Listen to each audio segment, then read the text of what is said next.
ndi mukyala muloko Yesu mwagala nnyo ate sobola kuba kidanda limbu gimibode abyo sikyayagala so nina okuweesa Mukama ekitiibwa obiwulidde naye ng'ebisigadde Mukama abireeta kubanga neera yatugabiridde otutuusa wano byonna Katonda abisobola.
Okulaba webale kubeera wano tuli mu katogo kina wataka nsanyuse nnyo balaba bakabi ndooza munda ndi mirimu ngisobola naye amina nnyo Yesu yebazibwe.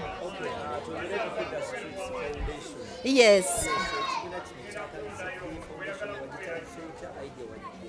Well, kino kyali kisuubizo kyange nze mbere eno nagiyitamu nze kennyini naliko enjala nasulako enjala naye ng'ekintu ekisinga tutawaanya mu time eno yali mmere kati neera nange ne ngamba Mukama nti bw'ononsumula n'onteeka we nina okubeera nja kuzza ekintu kino somewhere nja kufuna we nkiteeka. Feed the Streets Foundation yo nga foundation ebaddewo okumala emyaka 4 naye kino kyakatandika kipya neera tuguddewo leero akafo kaffe katono naye kimanyi Mukama ajja tugaziya one day ate akola ebinene ebisinga kino wano we tutandikidde ekimere kigenda kubeerawo buli kimu kyakunywa kyakulya kyabwereere everything is free of charge and also si kyakulya kyokka naye ne Yesu waali nti bw'oba weetaaga okwogerako n'omuntu ng'olina embeera gy'oyitamu etali nungi you are welcome here.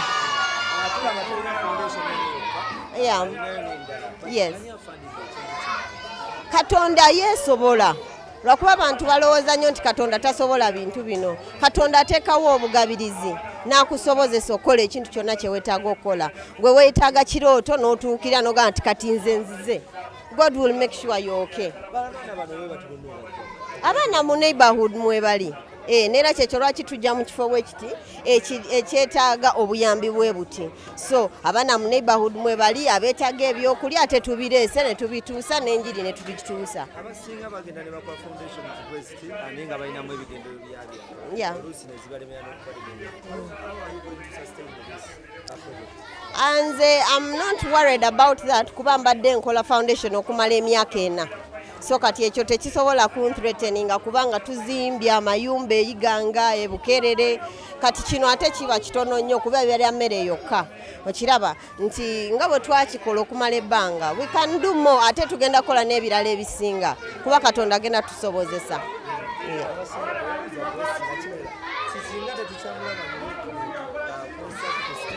Yeah. Ndi mukyala mulokole kyekyo lwaki olaba ndi mu buweereza neera ndi mu kuweereza Katonda ano wendi.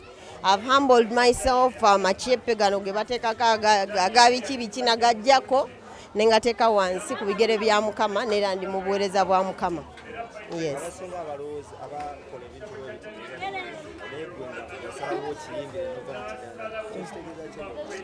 Kimpa essanyu nti kubanga kati nange ndiwo ku lw'omuntu omulala nti nyimiriddewo ne ngamba yes newe kaba katono at least ngezezzaako nkakoze okiraba ekyo ekintu kya bbeeyi nnyo okusinga ebintu bingi abantu bavuga emmotoka ne bagula amashampagne ga miliyoni 10 naye nze osanga wano ntaddewo miliyoni zange 5 naye at least mu linnya erisinga amanya gonna erya Yesu abaana balidde okitegeera ekyo ekintu kyakabi tolina kyongamba nti waliwo ekintu ekisinga ekyo for me it's the best man ate nga I'm happy it gives me nsanyuse nosanyuka awo bamisinga naye nange mbaagala nnyo kyekimu kyekimu mpeereza neera ndi musanyufu bambi nga mpeereza bannaye bannayuganda nsaba munjoininge ku jani eno inbox me Grace Nakimera Instagram DM me by the way you can come in with a sack of potato osobola okuleeta engoye ne tuzambala ne tuwaka osobola okukola ekintu kyonna naye join me on this journey tulina okweyagala nga bannayuganda nze endowooza yange